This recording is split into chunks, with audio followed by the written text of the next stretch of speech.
नमस्ते, मैं हूं डॉक्टर प्रियंका और आज मैं आपको बताऊंगी कि कोविड के वो पेशेंट जो होम आइसोलेशन में हैं या अन्य लोग जिन्हें डाउट है कि उन्हें कोविड इन्फेक्शन हो सकता है या कोई भी इंसान जो ये जानना चाहता है कि उसके लंग्स हेल्दी हैं या नहीं, इसकी बिना किसी टेस्ट के घर पर हम सेल्फ असेसमेंट कैसे कर सकते हैं।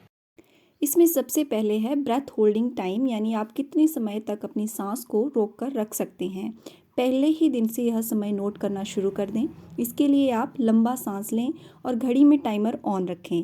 फिर फेफड़ों में जितनी देर तक सांस रोक सकते हैं रोकें, वह उस समय को नोट कर लें।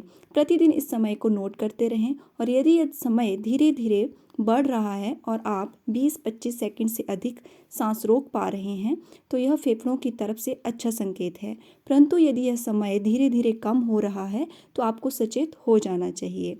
इस तरह की एक्सरसाइज डेली करने से और धीरे धीरे अपनी ब्रेथ होल्डिंग कैपेसिटी को बढ़ाने से हमारे फेफड़े भी मजबूत होते हैं। दूसरा है रेस्पिरेटरी रेट, अर्थात विश्राम की स्थिति में आप 1 मिनट में कितनी बार सांस ले व छोड़ रहे हैं। नॉर्मली इसे तब नोट करना चाहिए जब आप अपनी रेस्पिरेशन के प्रति सजग ना हो। तो यह बेटर है कि दूसरा इंसान आपको बिना बताए या जब आप सो रहे हों आपकी रेस्पिरेटरी रेट को नोट करें। नॉर्मली एडल्ट्स में 12 से 18 बार सांस लेना व छोड़ना नॉर्मल है, परंतु यदि आपकी रेस्पिरेटरी रेट 25 से अधिक हो तो आपको ज़रूर ही डॉक्टर को दिखाना चाहिए। तीसरा है 6 मिनट वॉक टेस्ट। साधारणतः जब तक कोविड इन्फेक्शन से फेफड़ों का बहुत अधिक हिस्सा इन्वॉल्व नहीं हो चुका होगा तब तक शॉर्टनेस ऑफ ब्रेथ या सांस लेने में दिक्कत जैसे लक्षण नहीं पैदा होते।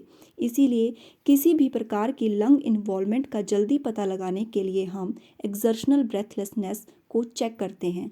इसके लिए पहले आराम की स्थिति में अपना ऑक्सीजन का सेचुरेशन चेक करें। उसके बाद 6 मिनट सैर करने के बाद दोबारा अपनी ऑक्सीजन की सेचुरेशन चेक करें। दोनों ही स्थितियों में यदि ऑक्सीजन की सेचुरेशन 95% से ऊपर है तो यह एक अच्छा संकेत है, परंतु रेस्टिंग स्थिति में 95% से ऊपर और चलने के बाद 2 से 3% तक अगर सेचुरेशन गिर जाती है तो आपको सचेत होने की आवश्यकता है और आपको ज़रूर ही डॉक्टरी परामर्श लेना चाहिए।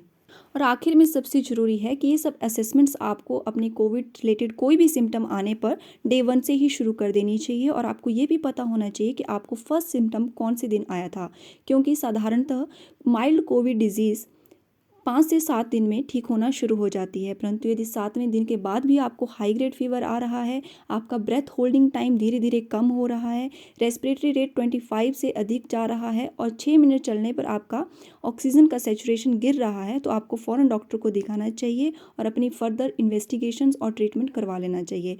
Thank you for watching.